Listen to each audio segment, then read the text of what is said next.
Hi masters, hi friends, అందరికీ నా యొక్క హృదయపూర్వక అభినందనలు తెలియజేస్తున్నాను. ఓకే మాస్టర్స్, ఓకే ఫ్రెండ్స్, మరి మనం సీతాయనం స్వాధ్యాయం బుక్ రీడింగ్లో భాగంగా డే 22కి వచ్చేసామండి. సో మరి చక్కగా నిన్న ఏం నేర్చుకున్నాము? అయోధ్యకు తిరిగి రావటం, అక్కడ ఏ విధమైన సన్నివేశాలు జరిగాయి అని తెలుసుకున్నాం కదా. సో ఈరోజు ఏంటి, అక్కడ ఆశ్రమంలో సమావేశం ఏ విధంగా జరిగింది అన్న దాని గురించి తెలుసుకునే ముందు ఒక్క 5 నిమిషాల పాటు చక్కగా ధ్యానం చేసుకుందాం మాస్టర్స్. ఓకే, మరి అందరూ సిద్ధంగా ఉన్నారు కదా? చక్కగా స్థిరమైన సుఖ ఆసనంలో కూర్చోండి. మీ 2 కళ్ళను కూడా క్లోజ్ చేసుకోండి. వేళ్ళల్లోకి వేళ్ళు పెట్టుకొని మీ 2 కాళ్ళను క్రాస్ చేసుకోండి మాస్టర్స్.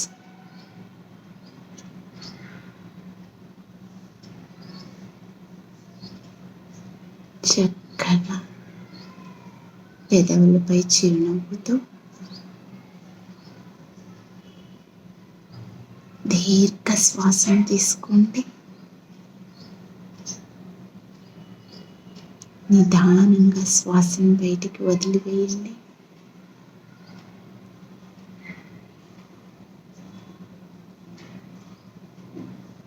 ఇంకొక్కసారి దీర్ఘ శ్వాసం తీసుకోండి.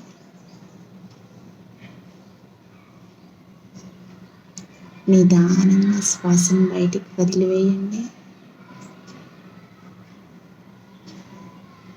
మరొక్కసారి దీర్ఘ శ్వాసం తీసుకోండి.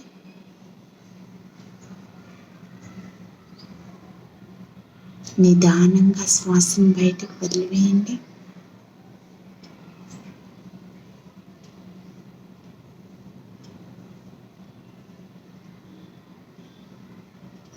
చక్కగా బాడీ అంతా ఎంతో ప్రశాంతంగా రిలాక్స్ అయిపోయింది మాస్టర్స్. ఇప్పుడు సహజంగా జరిగే శ్వాసని గమనిస్తూ శ్వాసతో అనుసంధానమవుతూ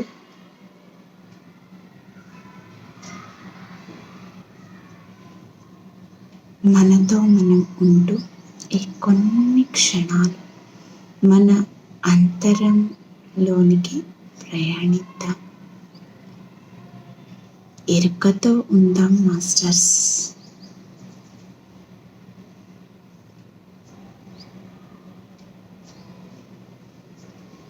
ఈ సమయం చాలా విలువైనది.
ఓకే మాస్టర్స్, నిదానంగా సహజ స్థితికి వస్తూ మీ 2 చేతులను విడదీస్తూ మీ కంటి మీద పెట్టుకోండి. 5, 4, 3, 2, 1, 0. చక్కగా మీ 2 చేతులను మీ కంటికి ఎదురుగా పెట్టుకొని నిదానంగా కళ్ళని ఓపెన్ చేయండి మాస్టర్స్. ఫ్రెండ్స్, ధ్యాన స్థితిలో ఉండేవాళ్ళు ఇలానే ఉంటూ ఈ జ్ఞానాన్ని తీసుకోండి. ఓకే మాస్టర్స్, మరి ఈరోజు మనం సెక్షన్ స్టార్ట్ చేసుకుందామా? ఏంటి ఈరోజు ఆశ్రమంలో సమావేశం ఏ విధంగా జరిగింది, ఏంటి అనే దాని గురించి తెలుసుకుందాం. ఓకే, సోమ కుటీరానికి తిరిగి వచ్చిన తరువాత ఆకాశం చిల్లుపడి నీటి ప్రవాహం విడుదలై మట్టి కొట్టుకుపోతూ వర్షాలు భీకరంగా రాబోతున్నాయని విన్నాము. ఆకాశం వెంటనే దట్టంగా చీకటి కమ్మి మాకు సోమారూపం కూడా కనబడలేదు. ఆ చిన్న కుటీరములో మేము 3 ఉన్నాం. అందులో నేను చలి లేకపోయినా వణికిపోతుండటముతో ఏ సహాయము చెయ్యలేను.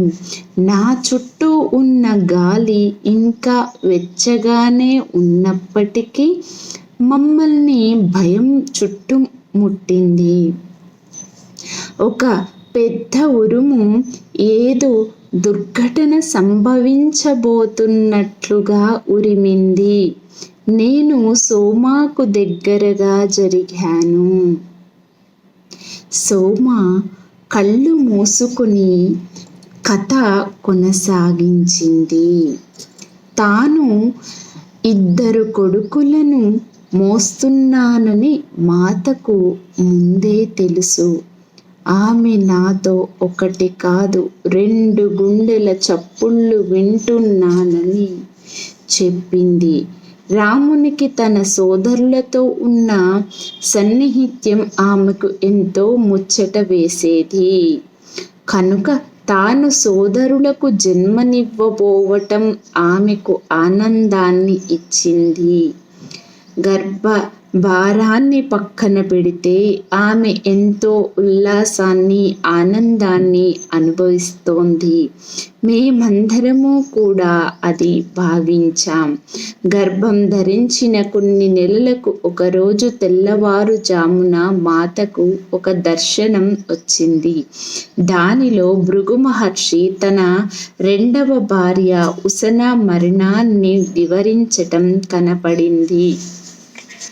ఆయన తన చెయ్యి ఎత్తి ఆ మరణానికి కారణమైన వారిని శపించటం చూసింది. చెప్పటానికి వీలు లేని పదాలతో అతను ఏడుస్తూ, దీనికి కారణమైన వారిని నేను శపిస్తున్నాను. నువ్వు కూడా నీ ప్రియమైన వారిని విడిపోయి ఈ బాధను పొందుతావు. మాతకు తన ప్రియ నారాయణుడు నీడ నుంచి ఇతరులకు రావటం, ప్రియమైన నారాయణుని నీడ నుంచి యువతలకు రావటం కనిపించింది. శుక్రాచార్యుని రాక్షస శిష్యులు భూమిపై కల్లోలం సృష్టిస్తుండగా వారికి ఆశ్రమం ఇచ్చినందుకు ఉసన ప్రార్థనపై ఆయన ఉసన ఆత్మను వేరు చేశాడు. ప్రశాంతంగా నారాయణుడు ఆ శాపాన్ని భృగు మహర్షి బాధను స్వీకరించాడు. మాత తనను తాను మానవ రూపంలో భృగు మహర్షి కుమార్తె భార్గవిలాగాను తన శాశ్వత రూపమైన నారాయణుని భార్యగాను చూసుకుంది. ఉసన మరణానికి ఆమె ఒక అమాయకపు సాక్షి మాత్రమే అయినప్పటికీ ఆమె కూడా శాపాన్ని అంగీకరించవలసి వచ్చింది. ఆమె నారాయణుడు తన వైపు చూడటాన్ని, తాను శాపాన్ని అంగీకరిస్తున్నట్లు తల ఊపటాన్ని చూసింది. ఈ దర్శనం తాను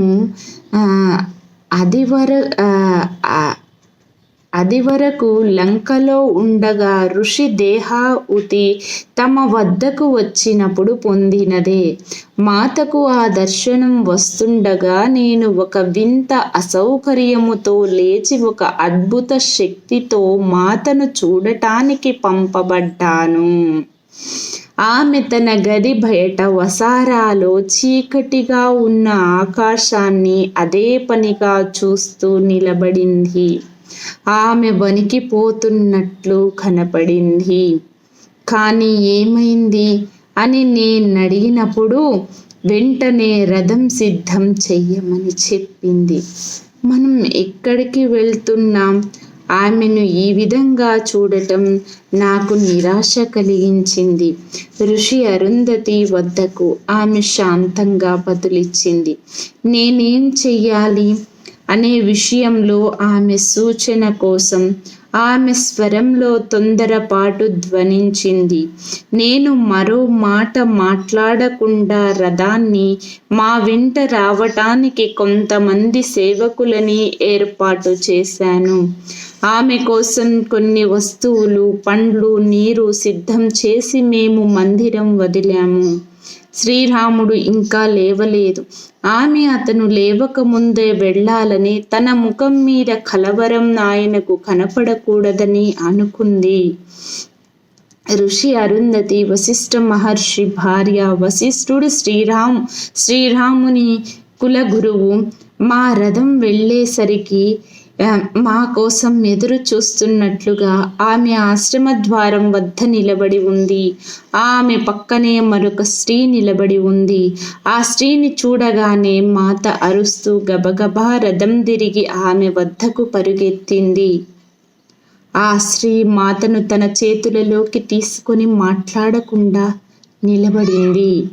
ఇప్పటికీ ఏం జరుగుతోందో నాకు అర్థం కాలేదు. తరువాత కొంతసేపటికి ఋషి అరుంధతి పక్కన ఉన్న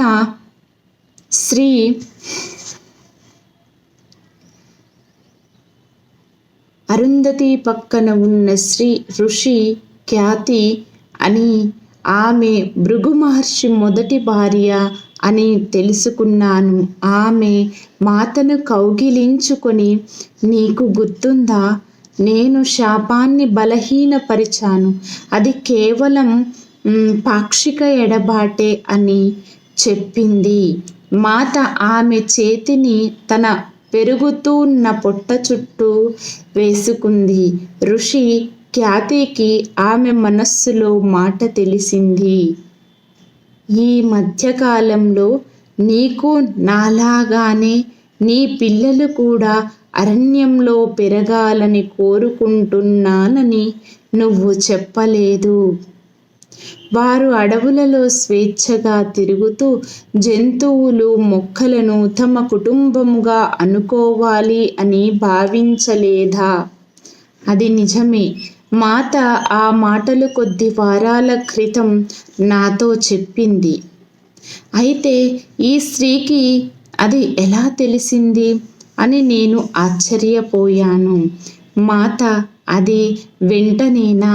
మేము ఇప్పుడే ఒక ఏర్పాటు నుంచి తిరిగి వచ్చాము. ఇది ఇప్పుడే జరగాల? నేను అలాగే భయపడుతున్నాను.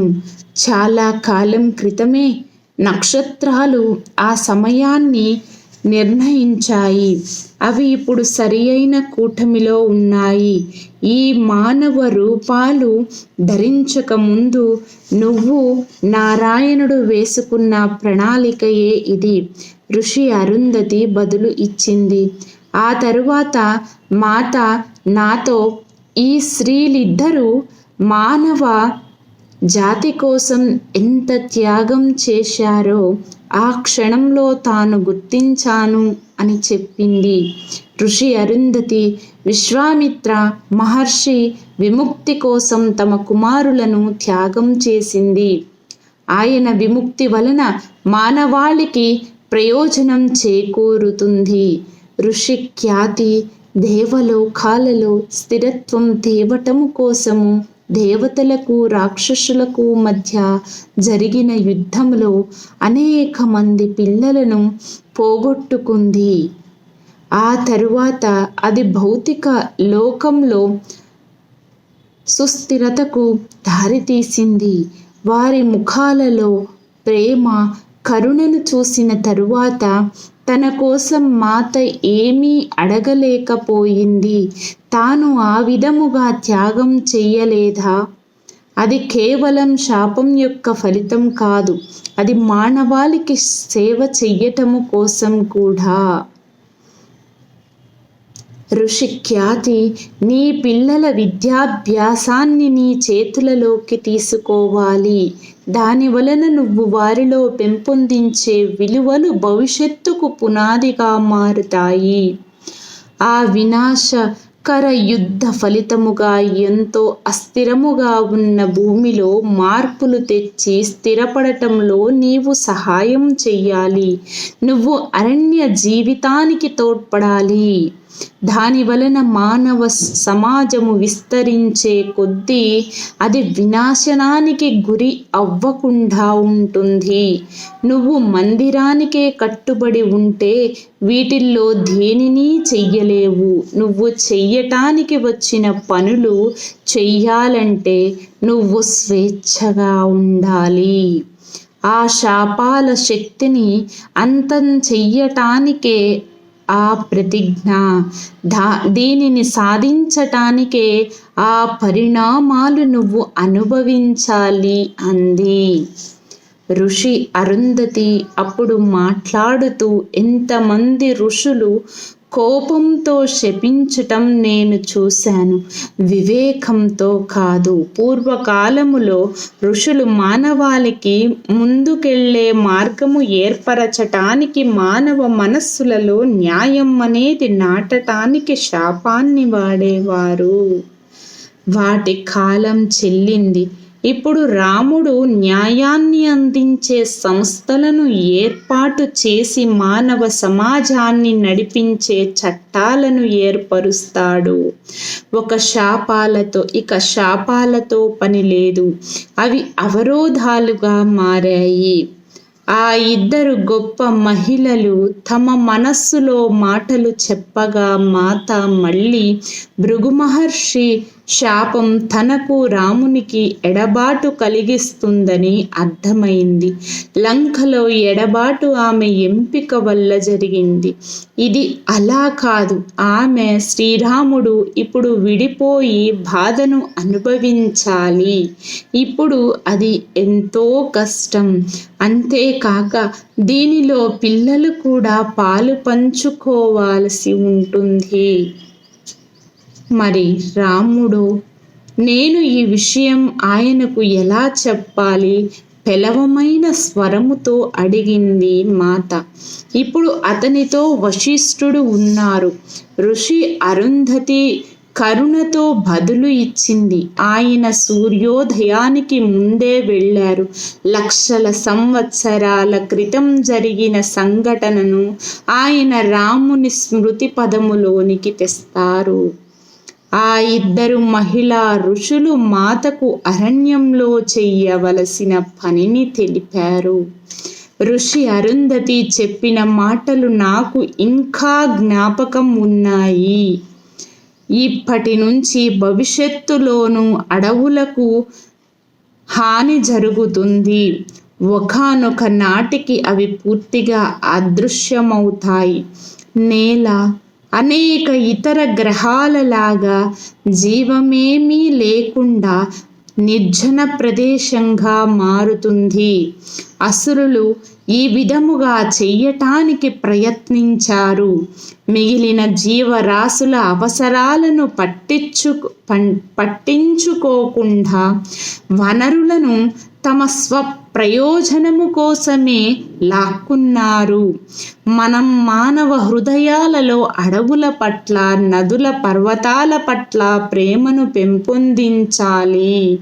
దాంతో రక్షించబడుతున్నామన్న సహజాతం నాటి కొనసాగింపుకు హామీ ఇస్తోంది. రావణుని విముక్తి చెందటంలో రాముడు భూమికి అంతకు ముందు తెలియని నాణ్యత గల ప్రేమను విడుదల చేశాడు.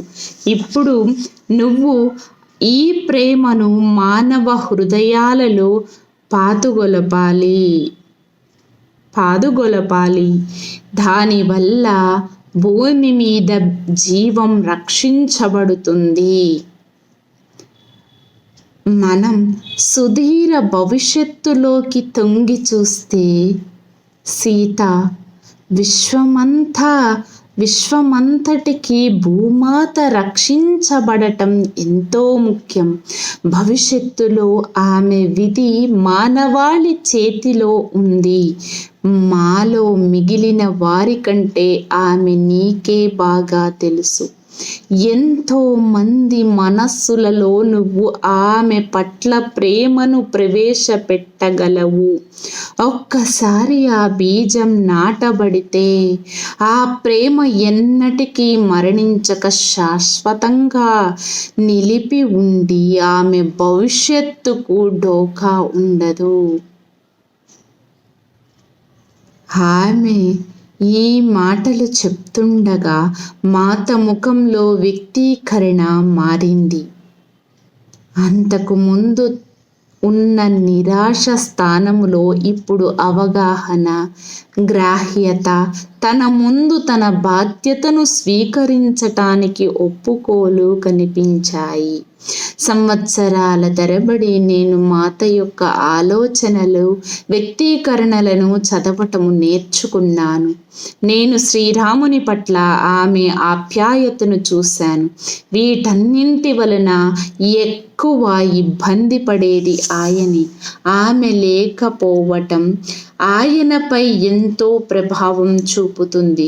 కొన్ని గంటల తరువాత ఆయన వచ్చినప్పుడు మాత్రమే ఆమె ముఖం మళ్ళీ తేటబారింది. శ్రీరాముడు వశిష్ఠ మహర్షితో పాటు రథం దిగేసరికి ఆయన జ్ఞాపకం పూర్తిగా పునరుద్ధరించబడి చాలా కాలం క్రితం చర్యలోకి రాబడిన ఒక కారణపు పరిణామాన్ని తాము ఇప్పుడు ఎదుర్కోవలసి ఉందని ఆయనకు తెలిసింది. ఆయన మాతను చూసినప్పుడు తన హృదయానికి హత్తుకొని మృదువుగా, సీతా, లంకలో మనిద్దరినీ ఏకంగా ఉంచిన బంధం తెగిపోయింది. ఇప్పుడు అలా కాదు. ఎవరికి మన మధ్య ఐక్యతను చెరిపే శక్తి లేదు. నేను నిన్ను ఎన్నటికీ వదలను, అలాగే నువ్వు కూడా నన్ను ఎన్నటికీ వదలవు అన్నాడు. రామా, ఇది సత్యం. అయితే మానవలోకంలో కష్టాలు వస్తాయి. ఈ మానవ శరీరం నీ స్పర్శను, నీ కనుల నుండి ప్రవహించే ప్రేమను కోరుతుంది. నీ కళ్ళు నన్నెప్పుడూ నా వాస్తవ ఆత్మలోకి తిరిగి తెస్తాయి. నువ్వు నా స్పర్శను అనుభూతి చెందుతావు. ఆయన వాగ్దానం చేశాడు. గొప్ప ఋషి ఖ్యాతి శాపాన్ని బలహీనపరిచిన విషయం నీకు గుర్తులేదా? ఆయన దృష్టి ఋషి ఖ్యాతి వైపు మళ్ళింది. అప్పుడు మీరు ఉండటం అనేది మాకెంతో అదృష్టమైన విషయం. మీ తపశక్తి వలన మీరు మాకి ఆశీస్సును ఇవ్వగలిగారు. ప్రభు, ఆమె నా కుమార్తె ఎప్పటికీ అంతే నెమ్మదిగా చెప్పింది. ఋషి ఖ్యాతి కళ్ళ నీళ్లతో, ఏ తండ్రి తన కుమార్తెకు బాధ కలిగించడు. ఇప్పటికీ నేను ఆయన్ను పూర్తిగా క్షమించలేదు. ఆ సంఘటనలో నాకు కొంత బాధ్యత ఉంది అమ్మా, సీత అంది. నేను ఉండి కూడా ఉసన మాత మరణాన్ని ఆపటానికి ఏమీ చేయలేకపోయాను. నేను కలిగించుకోలేదు, నిరోధించలేదు. ఆయన కష్టంలో నాకు కొంత భాగం ఉంది. శ్రీరాముడు ఋషి ఖ్యాతి వైపు శ్రద్ధగా చూస్తూ, నేను సీత మొదటిసారి వనవాసానికి వెళ్ళినప్పుడు భృగు మహర్షి ఆశ్రమంలో విశ్రాంతి తీసుకున్నాము. అప్పుడు నువ్వు అక్కడ లేవు కనుక మనం కలుసుకోలేకపోయాం. ఆయనతో పాటు మేము ఎన్నో అద్భుతమైన రోజులు గడిపాము. ముఖ్యంగా ఆయన సీత పట్ల ఎంతో సున్నితంగా వ్యవహరించేవారు. మా ఇద్దరిలో ఎవరికి ఆ శాపం జ్ఞాపకం లేదు. కానీ ఆయన సుదీర్ఘ జీవిత కాలంలో పశ్చాత్తాపపడింది ఆ ఒక చర్యకే, చాలా కాలం క్రితం కోపంలో చేసిన ఆ పనికే అని చెప్పారు.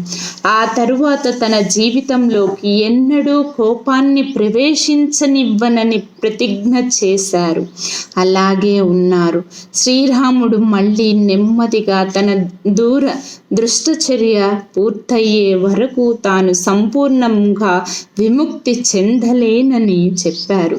ఆయన అపరాధ భావం నిరంతరము ఆయనను భారంగా వెంటాడుతూనే ఉంది. ఇప్పుడు సీతకు నాకు భృగు మహర్షి విముక్తి కోసం తోడ్పడే అవకాశం వచ్చింది. ఈ ఆలోచనే నాకు ఎంతో ఆనందాన్నిస్తుంది. ఒకానొక ఆనంద తరంగం మాత ముఖంపై కూడా కదలాడింది. అవును, మనం ఆ సంఘటనకు ముగింపు పలకాలి. అప్పుడు నేను ఆయన మాటలను జ్ఞాపకం ఉంచుకోలేదు. అయితే అప్పటికి మనం వాటిని సరిగ్గా అర్థం చేసుకోలేదు. ఇది నీ క్షమాపణ సమయం. ఆయన ఋషి ఖ్యాతితో సున్నితంగా చెప్పాడు.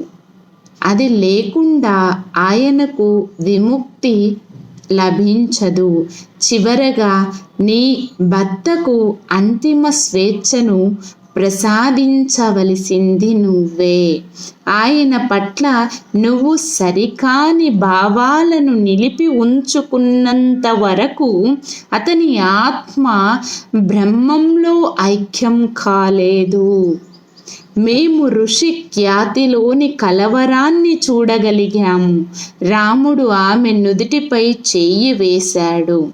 నువ్వు ఒక విపత్తుగా పరిణమించవలసిన దానిని ప్రయోజనముగా మార్చావు. ఈ శాపాన్ని మానవాళికి ఉపయుక్తమైనదిగా చేశావు. తదాస్తు. అయితే ఈ సంఘటనను సంపూర్ణము చెయ్యటానికి నీకు భృగు మహర్షి పట్ల ఉన్న ప్రతికూల లేశాలను వదిలిపెట్టాలి. ఆయన విశ్వపు మేలును మాత్రమే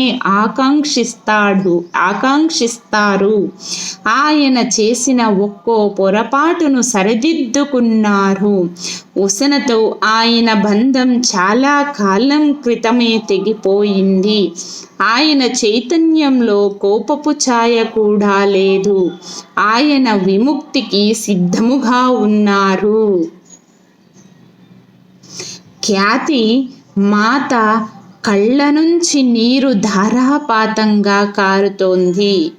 మాత ఆమె చేతులను తన చేతులలోనికి తీసుకొని వాటిని తన బుగ్గలపై ఆనించింది. అప్పుడు ఖ్యాతి మాత, ప్రభు నేను ఏకాంత ధ్యానాలలోకి వెళ్ళి నాలోని సరికాని భావలేశాన్ని కూడా వదుల్చుకుంటాను. నేను అతని పట్ల అతని కోపం వలన, శాపం వలన ఏర్పరుచుకున్న భావాలను పోగొట్టుకుంటాను. ఆ విధంగా చెయ్యటం వల్ల మీరు మా ఇద్దరికీ విముక్తి కలిగిస్తారు. ఆ మాటలతో ఖ్యాతి మాత రూపం కరిగిపోయి ఆమె అదృశ్యమయ్యింది. రామా, నువ్వు ఎంతో గొప్ప పని చేశావు అన్నారు. వశిష్ఠ మహర్షి వెలుగుతున్న ముఖముతో ఆ శాపం, ఖ్యాతి మాత, భృగు మహర్షి ఇద్దరూ విముక్తికి మార్గం. ఇది విశ్వం మొత్తానికి ఎంతో మేలు చేస్తుంది. అనతి కాలంలోనే వారిద్దరూ బ్రహ్మంలో ఐక్యమవుతారు. రండి, మనం ధ్యానంలోకి వెళ్ళి జరుగుతున్న దానికి మన కృతజ్ఞతలు తెలియపరచుదాం. వశిష్ఠ మహర్షి, ఋషి, అరుంధతి మాత, శ్రీరాముడు ధ్యానంలో కూర్చుండగా నేను ఆశ్రమ విద్యార్థుల వద్ద వంటలో సహాయము చెయ్యటానికి వెళ్ళాను. అక్కడ నుంచి రాబోయే ముందు ఆచరణాత్మక విషయాలపై చిన్న సంభాషణ జరిగింది. మాత ఎక్కడికి వెళ్ళాలి, రాజ్యంలోను మందిరములోని వారికి ఏం చెప్పాలి వంటివి. రాత్రికి మేము మళ్ళీ వెనుకకు మందిరానికి ప్రయాణం ప్రారంభించాం. మాత, శ్రీరాముడు ఒక రథం అధిరోహించగా నేను శ్రీరాముని పరిచారకులు మరో రథంపై వెళ్ళాం. అయోధ్యకు చేరేదాకా మాత మళ్ళీ అడవికి వెళ్ళిన తరువాత నేను ఏం చెయ్యాలి అని ఆలోచిస్తూ ఉన్నాను. చివరికి నేను మళ్ళీ ఆమె నుండి వేరుగా ఉండవలసి వస్తే మరణం తప్ప వేరే మార్గం లేదు అన్న నిర్ధారణకు వచ్చాను. అప్పుడు వనవాసంలో నా జీవిత లక్ష్యం ఆమె కోసం ఎదురు చూడటం అనేది ఉంది. ఇప్పుడు ఆమె మళ్ళీ విడిపోతున్నప్పుడు నా జీవితానికి ఏ లక్ష్యం ఉంటుంది? నేను నా బాధను వ్యక్తీకరించకుండా ఉండలేకపోయాను. తిరిగి ఆమె గదిలోనికి వెళ్ళిన తరువాత మాత, సోమా, నువ్వు చావు గురించి ఎందుకు ఆలోచిస్తున్నావు? నేను ఆమె నుంచి ఏమీ దాచలేను, ఎందుకంటే నా జీవితానికి ఏ లక్ష్యమూ లేదు మాత, నిన్ను సేవించటం తప్ప. మనం వేరుగా ఉండవలసి వస్తే మనం వేరుగా ఉంటామని ఎవరు చెప్పారు? ఈ ఏర్పాటు నాకు రామునికి మధ్య మాత్రమే, ఆమె చెప్పింది. మాత, నేను వస్తున్నానా? ఆమె నవ్వుతూ తల ఊపింది. ఇప్పటికే నీకు ఉన్న పని కంటే నిన్ను ఎక్కువ శ్రమ పెట్టను సోమా. నువ్వు నా కోసం ఎన్నో ఇబ్బందులు ఎదుర్కొన్నావు, ఇక మీదట అలా జరగనివ్వను. ఆనందంతో నేను కేక వేశాను. నాకంతకంటే ఇంకా వేరే ఏం అవసరం లేదు. మందిరంలో ఉండటం కంటే మాతతో పాటు అరణ్యంలో ఉండటం ఎంతో మిన్నా. ఇక్కడైతే ఆమెను నేను ఒక ప్రత్యేక సమయంలోనే చూడాలి, గృహములోని నిబంధనలన్నీ పాటించాలి. ఆ విధముగా మాత ఒక ఆశ్రమానికి వెళ్ళటానికి నిశ్చయించబడింది. అక్కడ ఆమెకు ఒక కుటీరము కేటాయించబడింది. నగరానికి మరీ దగ్గర దూరము కాకుండా పూర్తి ప్రకృతితో నిండి ఆమెకు ఆనందాన్ని ఇస్తూ ఆమె ప్రియమైన గంగా నది సమీపములో ఒకానొక అందమైన అడవిని శ్రీరాముడు ఎంపిక చేశాడు. అయితే ఎప్పుడు వెళ్ళాలి అన్నది ఇంకా నిర్ణయించబడక ఆమె గర్భంలో పెరుగుతున్న పిల్లలతో సహా మందిరములోనే కొనసాగాను. ఒకానొక సాయంత్రం గది ముందు కూర్చుని గర్భం ధరించటం వల్ల వాచిన ఆమె పాదాలకు మర్దనా చేస్తున్నాను. శ్రీరాముడు ఆమె పక్కకు వచ్చి కూర్చోగా నేను లేవబోయాను. ఆమె ఆగి నా పని కొనసాగించమని సైగ చేసింది. వారు మాట్లాడుకోవటం మొదలు పెట్టినప్పుడు పరస్పరం ఆలోచనలు వ్యక్తీకరించుకుంటూ ఒకరు మొదలుపెట్టిన దానిని వేరొకరు పూర్తి చేస్తున్నారని గ్రహించాను. ఒక విషయానికో లేక మరో దానికో నవ్వుకుంటూ వారి మధ్య ఉల్లాసం ప్రవహించింది. నేను ఈ ఉల్లాసానికి ఏదైనా అంతరాయం కలుగుతుందేమోనని భయపడ్డాను. అప్పుడు వారు ఇద్దరూ నవ్వటం ఆపి మౌనంగా ఉండిపోయారు. అది త్వరలోనే పిల్లల కంటే ముందే అంది మాత. శ్రీరాముడు తల ఊపాడు. నా వెన్నులోంచి వణుకు పుట్టింది. మమ్మల్ని లక్ష్మణుడు తీసుకువెళ్ళటం ఉత్తమం అనుకుంటున్నాను అంది మాత ప్రశాంతమైన స్వరంతో. రేపు ఉదయమే ఇంటిలోని వారు ఎవరో మేలుకొనక ముందే సీత, నువ్వు సిద్ధంగా ఉన్నావా? ఆయన అడిగాడు. ఆమె చేతిని పట్టుకుంటూ ఆమె తల ఊపింది. మరి మీరు? ఇది ఎందుకు జరగబోతోందో మనం జ్ఞాపకం ఉంచుకోవాలి. దీనివల్ల ఏం సాధించబోతామో మరచిపోకూడదు. భృగు మహర్షి ఋషి ఖ్యాతిల విముక్తి విశ్వాసానికి ఎంతో ఆనందాన్నిస్తుంది. దీనికి ఎన్నో కారణాలు ఉండటం నేను చూశాను. మనం ప్రపంచానికి ఎడబాటు లేదు అన్న విషయం చూపించాలి. రాముడు ఎక్కడ ఉంటే సీత కూడా అక్కడే, అలాగే సీత ఎక్కడ ఉంటే రాముడు అక్కడే. ప్రపంచానికి మన సందేశం ఇదే. మనం మందిరములో కలిసి ఉన్నప్పుడు ఈ విధంగా ప్రకటించటం తేలికే. అయితే మనం వేరుగా ఉన్నప్పటికీ ఇది సాధ్యమే అని అందరూ తెలుసుకుంటారు. ఈ భౌతిక లోకములోకి మనం తీసుకువచ్చిన ప్రేమ ఇప్పుడు అందరికీ వెల్లడవుతోంది. ఒకరోజు మనం ఇక్కడ లేనప్పుడు మిగిలిన వారు ఏర్పాటు తెచ్చిన బాధను అధిగమించటం అవసరం. అప్పుడు మాత నన్ను వెళ్ళమన్నట్లు తల ఊపింది.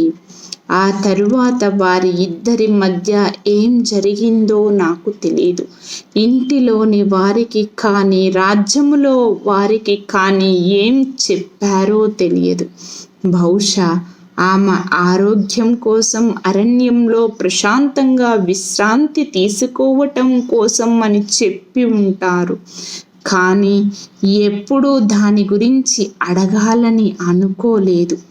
నాకు మాతకు ఒక నూతన అధ్యాయం మొదలవ్వబోతోంది. నేను దానికోసం సిద్ధంగా ఉన్నాను అని సోమ చెప్పిందన్నమాట. సో ఇంతటితో ఈరోజు సెక్షన్ క్లోజ్ అయిపోయిందండి. రేపు వన జీవితం, ఓకేనా, ఆశ్రమంలో చర్చ ఏ విధంగా జరిగింది అనేది, ప్రశంస ఏ విధంగా జరిగింది అన్న దాని గురించి ఈరోజు తెలుసుకున్నాం కదా. రేపు సీతమ్మ ఆ వనవాసంలో తను నిండు గర్భిణిగా ఉంటూ తన జీవితాన్ని ఎలా సాగించిందో రేపు తెలుసుకుందామండి. మన జీవితం ఏ విధంగా ఉండబోతుందో. So okay masters, thank you. Section close చేసుకుంది. చక్కగా మనం ఇప్పుడు తెలుసుకున్న జ్ఞానాన్ని అంతా మనలో సంపూర్ణముగా నింపుకోవటానికి 1 నిమిషం పాటు ధ్యానం చేసి సెక్షన్ని క్లోజ్ చేసుకున్నాం. కంటిన్యూ చేసే వాళ్ళు చేసుకోండి మాస్టర్స్ ధ్యానాన్ని. Thank you masters, thank you. చక్కగా స్థిరమైన సుఖ ఆసనంలో కూర్చొని సహజంగా జరిగే శ్వాసను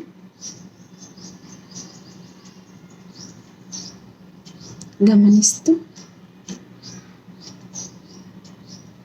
శ్వాసతో అనుసంధానం అవుదామండి.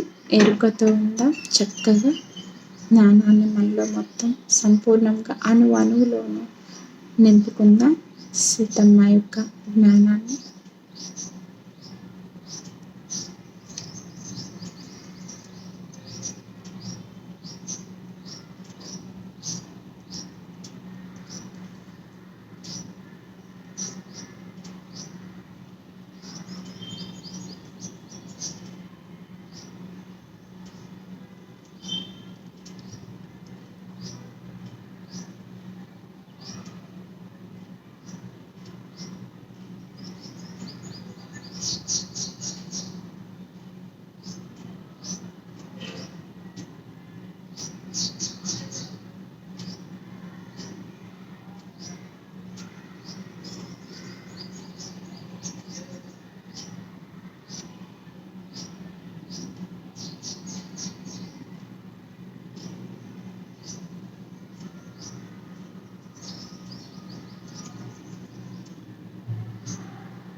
ఓకే మాస్టర్స్, నిదానంగా సహజ స్థితికి వస్తూ 2 చేతులను విడతీస్తూ మీ కంటి మీద పెట్టుకోండి మాస్టర్స్.